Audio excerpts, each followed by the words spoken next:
gaano ka-importante yung loyalty sa inyo? Very important yun. Hindi na baling hindi sila masyado matalino o hindi sila masyado magaling o hindi sila masyado masipag. Importante, itong kasamang to, hindi tayo lolokohin ito. Hindi tayo iwanan ito. Ayun, ayos na. Ang net worth ni Ramon Ang ay umaabot sa $3.4 billion o katumbas ng 190 billion pesos. Sa kabila ng kanyang tagumpay, hindi nakalimutan ni Ramon Ang ang simpleng buhay na kanyang pinagmulan. Kilala siya sa buong mundo dahil sa kanyang mga charities o pagkakawang gawa. Sa katunayan, noong kasagsagan ng COVID-19 pandemic, nagbigay siya ng 14.8 billion pesos na ayuda para sa mga Pilipino. Yung pera hindi mo madadala. Kaya huwag mo jujusin ng pera.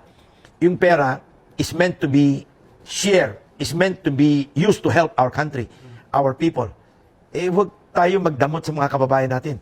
Nagbigay din siya ng 1 billion peso para ipatayo ng mga paaralan sa Pilipinas at 3 billion pesos para linisin ang mga ilog sa Luzon. Ayon sa kanya, ang perang nawala ay pwede pa ring maibalik, pero ang buhay na nawala ay hindi na.